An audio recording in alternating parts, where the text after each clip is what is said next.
안녕하세요. 저는 국립수산과학관에서 교육을 담당하고 있는 장혜진 차장입니다. 반갑습니다. 오늘 저는 우리 생활 속 바다 생물 이야기라는 주제로 조개류에 관한 이야기를 여러분들에게 들려주고자 합니다. 먼저 제가 근무하고 있는 국립수산과학관에 대해서 잠시 소개해 드릴게요. 우리 과학관은 1997년 5월 26일에 개관한 최초의 국립해양수산과학관입니다. 과학관에서는 15개의 주제관으로 꾸려져 있고요. 입구에서는 참고래뼈 실물이 여러분들을 맞이하고 있습니다. 2층에 올라가면 수산과학과 수산자원에 관한 다양한 정보들을 보실 수 있고요. 수산업은 어업과 양식업이 주를 이루게 되는데 어업 기술의 발전과 또 양식 기술의 발전에 대해서도 우리 친구들이 만날 수가 있습니다. 또 우리 친구들이 이 관을 지나면 독도관을 여러분들이 맞이하고 있고요. 독도관을 지나면 또 우리 친구들이 너무 좋아하는 수산과학 미래 꿈터라는 곳에서 다양한 체험들을 즐길 수가 있답니다. 그리고 우리 친구들 물고기 좋아하죠. 지나서 내려오게 되면 실물 물고기들을 표본과 수족관을 통해서 만날 수 있거든요. 우리 과학관 꼭 오고 싶죠? 그런데 코로나로 인해서 지금 과학관은 꼭 예약을 해야지만 방문이 가능합니다. 예약하고 오는 거 잊지 마시고요. 과학관 소개를 끝냈으니 오늘 본론으로 한번 가보겠습니다. 여러분, 본론으로 넘어가기 전에 제가 준비한 영상 하나 보실게요. 이 영상은 해양수산부에서 제공하는 유튜브 똑똑한 바다라는 영상이고요. 그 속에 자산어보에 대한 이야기가 나오는데요. 한번 보실게요.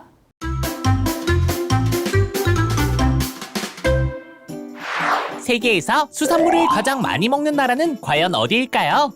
바로 저 독도 강치가 지키고 있는 우리 대한민국이에요. 우리나라의 1인당 평균 수산물 연간 소비량은 무려 68.1kg으로 이는 어업이 주요 산업인 국가보다도 높은 수치입니다. 우리나라는 예부터 다양한 수산물을 다채로운 방법으로 먹어왔는데 삼면이 바다라 비교적 어족 자원이 풍부한 환경 덕도 있지만 그만큼 선조들이 우리의 바다에서 나고 자라는 해양생물에 관한 관심과 지식이 많았기 때문이기도 합니다.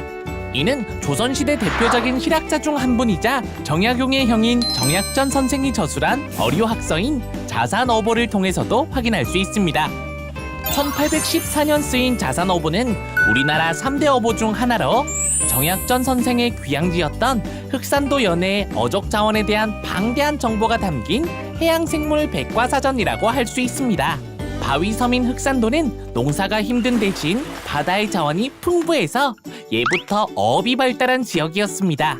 하지만 백성들은 흑산도 연해의 풍부한 자원을 효율적으로 활용하지 못했는데 이를 안타깝게 생각한 정약전 선생이 흑산바다의 다양한 해양생물들을 연구하며 습성과 활용법 등을 정리하게 되었고 그 결과 장장 12년에 걸쳐 자산어보가 완성되었습니다.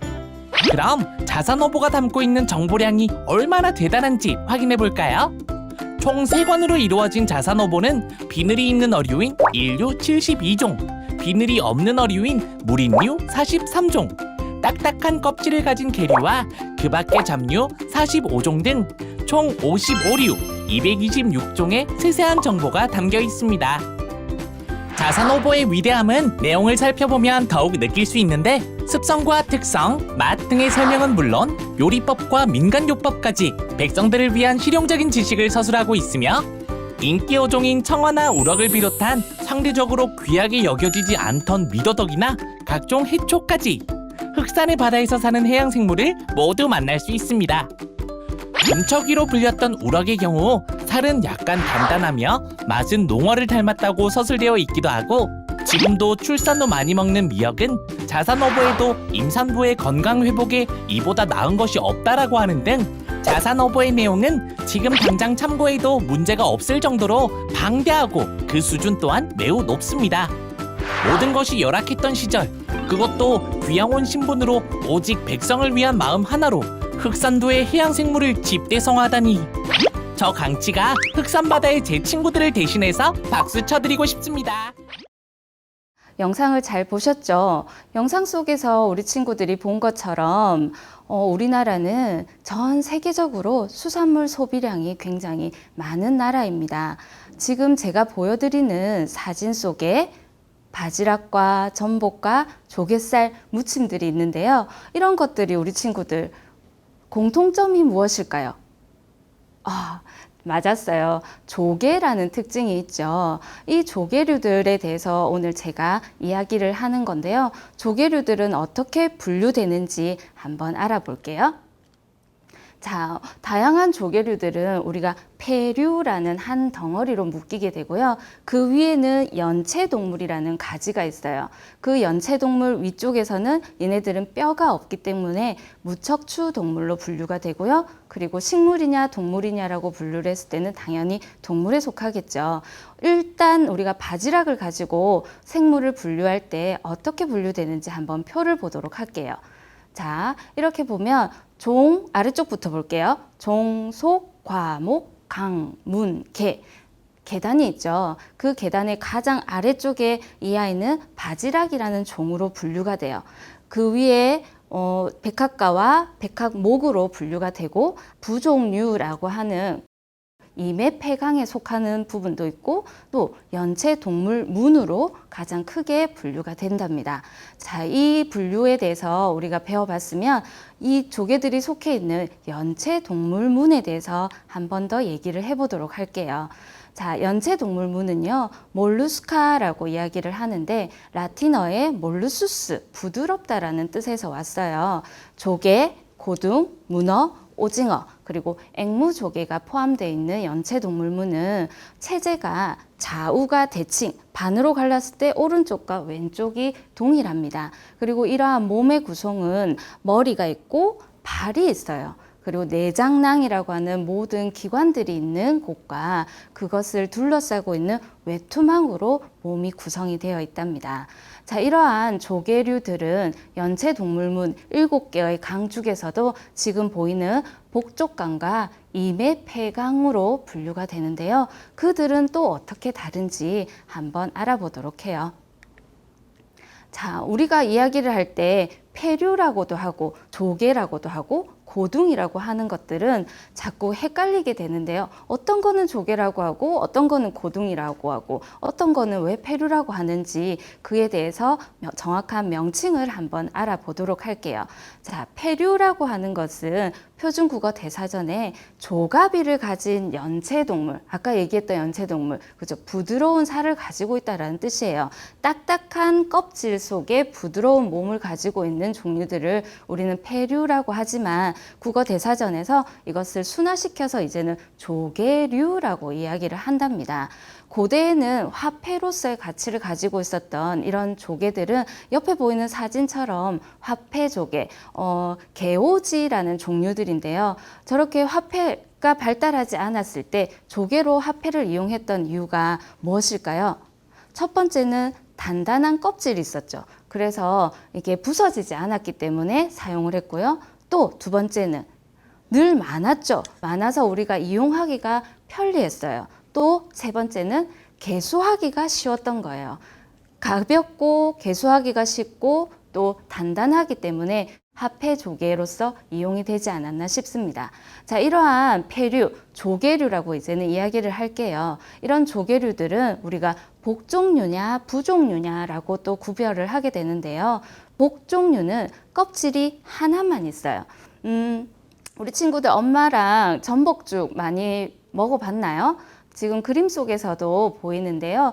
전복은 껍질이 하나만 있어요. 껍질이 이렇게 한쪽만 있거나 옆에 보이는 다슬기, 소라 같은 꼬임이 있는 형태의 껍질을 하나만 가지고 있는 종류들을 우리는 복종류라고 얘기를 해요. 복종류, 또 한자어예요. 배복자, 발족자. 그러니까 배가 발의 역할을 하는 거죠.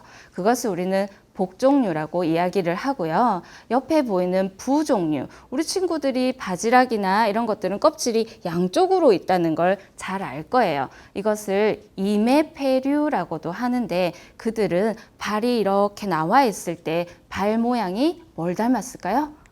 네, 도끼를 닮았다고 해서 도끼 부자를 써서 부종류라고 이야기를 해요. 그래서 우리가 일반적으로 이러한 이메페류, 부종류 같은 경우는 조개류라고 보통 이야기를 하고, 다슬기와 소라와 같은 하나의 껍질로 꼬임이 있는 것들은 고둥이라고 이야기를 많이 하죠. 고동이라고 예전에는 많이 했는데 아니고요. 표준어는 고둥입니다. 이렇게 우리가 복종류와 부종류로 조개류를 한번 알아봤고요. 그 중에서 우리가 우리 생활 속에서 이제 만날 수 있는 조개류들을 제가 한번 준비를 해봤습니다. 자, 우리 알쏭달쏭 조개류 해서 제가 첫 번째 준비한 슬라이드 속에서는 전복과 오분자기에 대해서 나오고 있는데요. 전복과 오분자기는 제주도에 가보면 오분자기 뚝배기라는 음식이 굉장히 유명해요. 거기에 오분자기가 들어가 있는데 우리는 다들 전복으로 알고 있죠. 그렇지만 우리가 알고 있는 전복은 참전복, 북방전복이라고도 하는데요. 전복과 오분자기의 껍질을 딱 엎어놓고 보면 사진 속에서 보이는 구멍들이 여러 개 보일 거예요. 그 구멍 중에 열린 게 4개에서 5개면 전복이고요. 6개에서 7개면 오분자기예요. 크기는 전복이 훨씬 크기 때문에 저 오분자기 뚝배기 속에 오분자기들은 굉장히 작은 걸 알 수가 있죠. 앞에서 봤던 영상 속에 우리 정약전 선생님께서 지은 자산 어보에는요, 보거라는 이름으로 소개가 되어 있어요. 저 복자는 전복 복자예요. 이렇게 보거라고 소개되고 있는 자산어부 속 전복에는 살코기 맛이 굉장히 달다라고 되어 있고요. 껍질을 씻어서 이 살을 젓갈을 담가 먹기도 한다라고 해서 이렇게 우리가 어떻게 먹어야 되는지까지 자산어부 속에 설명이 잘 되어 있습니다. 국립수산과학원에서는 어맛진수라고 해서 블로그에 이렇게 수산생물들을 연재를 하고 있는데, 그 속에 보면 전복의 수명이 대략적으로 북방전복이 보통 8년까지 살 수 있다라고 얘기를 하고 있고요. 암수구별법, 제가 다시 집에서 한번 사진을 찍어 봤어요. 친구들 사진 한번 보실래요? 이렇게 보니까 전복을 뒤집었을 때 색깔이 훨씬 다른 걸 볼 수가 있죠. 하나는 초록색이고 하나는 담황색, 약간 노란색에 가까운 형태를 가지고 있는데요. 저 부분이 생식소라는 기관이에요. 이런 생식소는 물고기든 전복이든 이런 수산생물들의 암컷과 수컷을 구별해주는 중요한 기관이고요. 그 색깔에 따라서 초록색이면 암컷, 그리고 담황색, 노란색에 가까우면 수컷임을 우리가 알 수가 있습니다. 이제 전복을 먹을 때 암컷인지 수컷인지 구별이 가능하시겠죠. 자, 두 번째 알쏭달쏭 조개류에는 제가 홍합과 담치를 준비를 해봤어요. 우리는 예전부터 홍합하지만 사실은 우리나라 토종은 홍합이고, 지금 시중에 판매되고 있는 모든 대부분의 담치는 진주 담치, 또 지중해 담치라고 해요. 이 지중해 담치는 사실 우리나라에 살았던 담치가 아니고 외국에 살았던 담치인데요. 그 담치가 외국을 갔던 배들에 의해서 그 물 속에 섞여서 유생들이 와서 우리나라에서 자생을 하면서 이 지중해 담치가 우리나라에서도 살게 되었습니다.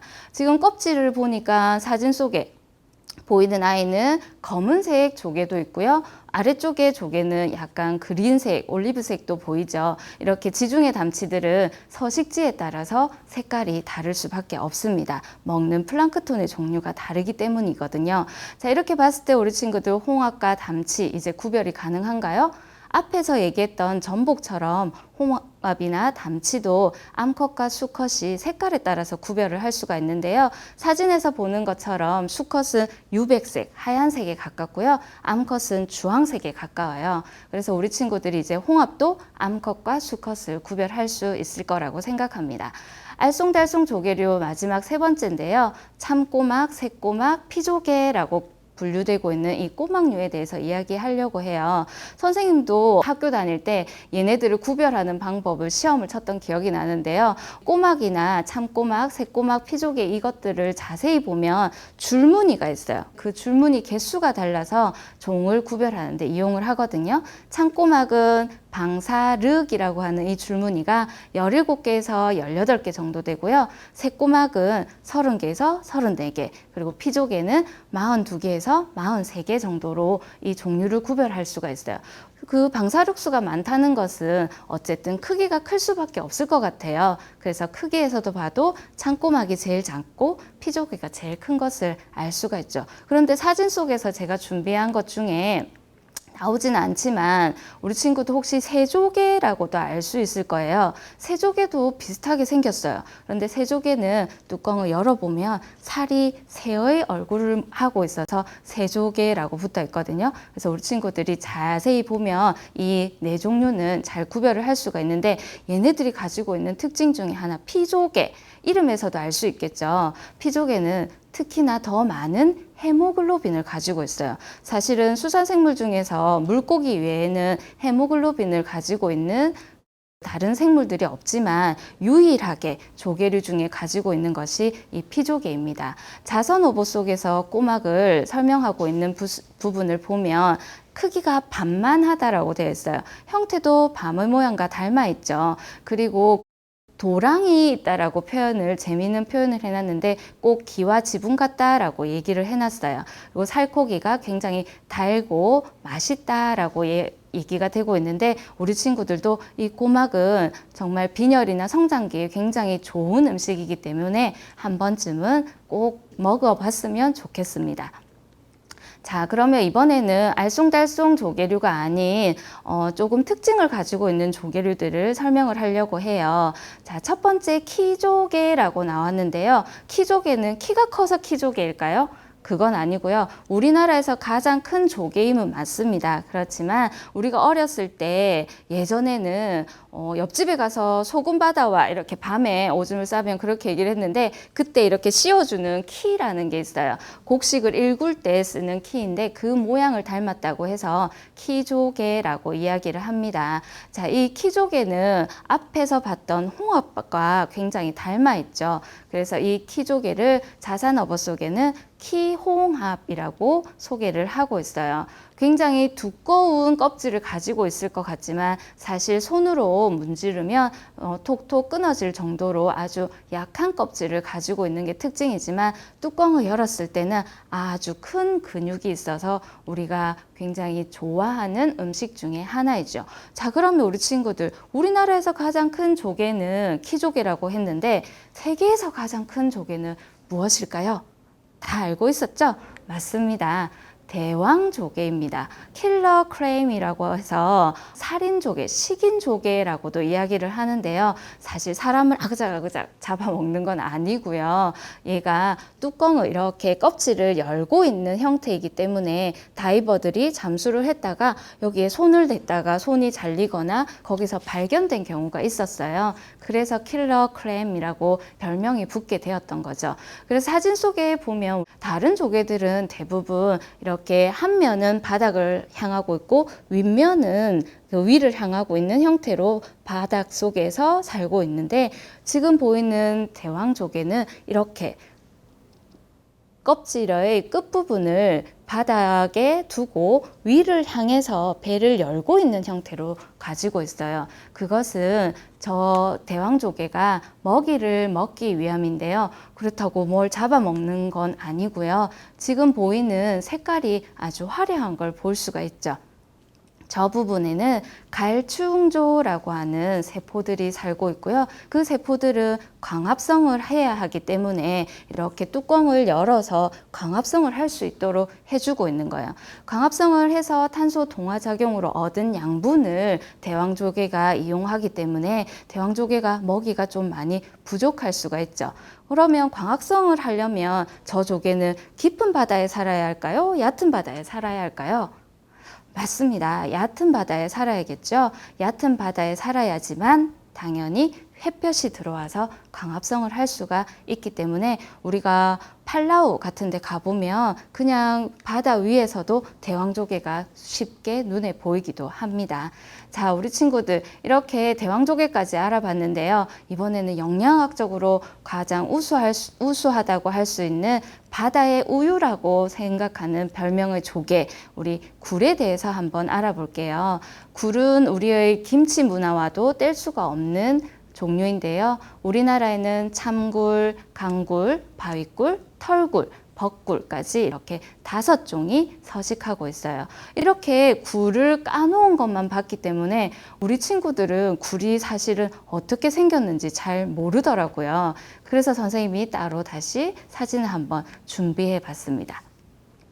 자, 이렇게 주면 이게 뭐지? 라고 이야기하는 경우가 많아요. 굴은 아래쪽 껍질은 바위에 붙어 있는 경우가 많기 때문에 한쪽 껍질만 떼면 껍질이 꼭 하나인 것처럼 보여서 두 개가 같이 있는 경우를 보는 경우가 잘 없습니다. 그렇지만 우리가 석화라고 해서 큰 덩어리를 이렇게 보면은 꼭 구름이 겹쳐놓은 형태의 하얀색의 껍질들을 볼 수가 있는데요. 자산 어부 속에는 이 굴껍질을 가지고 우리 하얀색 바둑알을 만드는 데도 사용했다라고 이야기를 하고 있고, 지름이 한치 남짓되고 이 두 쪽을 합해야지 조개가 된다라고 이야기를 하고 있어요. 그것처럼 한쪽 면은 평평해서 껍질인지 모르는 경우가 많기 때문인 것 같습니다.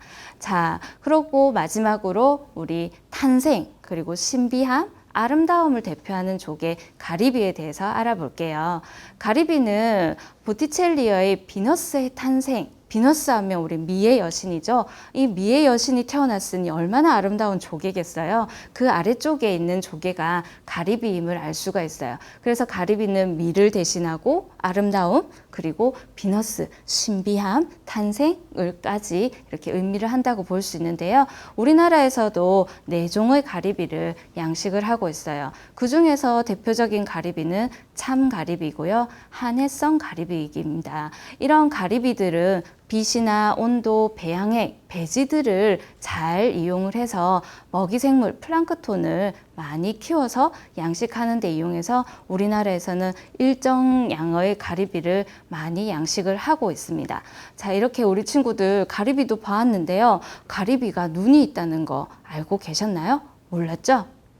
자, 보면 사진 속에 빨간 동그란 부분이 보일 거예요. 그 부분에 파란색 점이 보이는데요. 그게 가리비의 눈입니다. 그런데 하나만 보이지 않죠? 네, 한 200개 정도의 눈을 가지고 있어요. 그런데 이런 가리비는요, 우리의 눈을 보는 시각의 원리와 조금은 다른 원리를 가지고 있어요. 우주 망원경의 원리와 같은데요. 위쪽에 참고되어 있는 사진을 보면 볼록 렌즈 속에 빛을 투과해서 뒤쪽에 망막에 상이 맺히도록 하는 것은 사람이나 일반 동물들이 보는 시각의 원리예요. 그러면 아래쪽에 보이는 가리비의 눈은요, 뒤쪽에 있는 오목거울에서 반사가 돼서 앞쪽에 망막에 상이 맺혀서 볼 수 있게 되는 형태인 거죠. 그런데 그 오목거울에는 여러 개의 판으로 되어 있기 때문에 하나의 상으로 보이는 게 아니라 여러 개의 상들이 겹쳐져서 보이게 됩니다.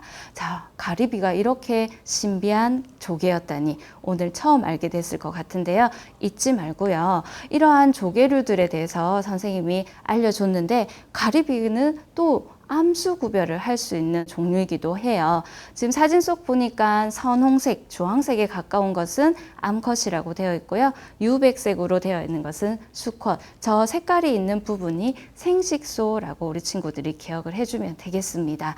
자, 이렇게 가리비의 암수 구별까지 우리가 해봤는데요. 우리의 미래는 바다라고 엘빈 토플러나 피터 드러커와 같은 세계 유명한 미래학자들이 이야기를 해주고 있어요. 그러면서도 그 중에 제일은 수산 양식이다라고 이야기를 하는데요. 제가 보여드렸던 다양한 조개류들이 우리 바다에서는 어떻게 이용이 될까요? 우리 바다에서 우리가 양식을 하면서 조개류들은 스스로 먹이를 먹고 그것을 또 뱉어내는 작용을 통해서 바다를 정화하는 작용까지 해주고 있어요. 세계의 수산 양식 생산량은 점점 증가를 하고 있고요. 어업이나 우리가 직접 채집하는 수산물들은 양이 점점 줄어들고 있어요. 그런데 우리 세계 인구는 증가를 하고 우리 수산물에 대한 소비는 점점 더 증가하겠죠. 안정적으로 수산물을 섭식을 하기 위해서는 안정적인 시스템에서 깨끗한 환경에서 그렇게 자란 양식 수산 생물들이 있을 때 우리가 좀 더 안전하게 수산물들을 얻을 수 있다는 장점이 있을 거예요. 양식 생산물들이 점점 증가한다는 것은 그만큼 양식 수산물들의 가치가 증가한다는 것이죠. 우리가 조금만 관심을 가지면 우리 친구들의 식량이 훨씬 더 안정적으로 우리 식탁에 올 수 있게 되는데요. 그런 시스템을 갖추고 양식을 하는 것에 앞서서 저는 먼저 되어야 하는 것이 오늘 저와 함께 했던 강의를 통해서 우리 친구들이 다양한 수산물들에 대해서 조금 더 관심을 갖고 인식을 변화시키는 것부터 필요하다고 생각해요. 우리가 요구를 해야지 시스템의 개발 등 이런 안정적인 환경들이 구축이 될 수가 있기 때문이죠. 자, 우리 친구들 오늘 제 강의를 통해서 그런 마음이 조금은 들었나요? 식탁에서 우리가 수산물들을 볼 때 조금은 더 재밌고 관심 있게 그리고 이름이라도 정확히 아는 우리 수산 문화를 조금 이끌어 줬으면 좋겠습니다. 제 강의는 여기서 마치겠습니다. 감사합니다.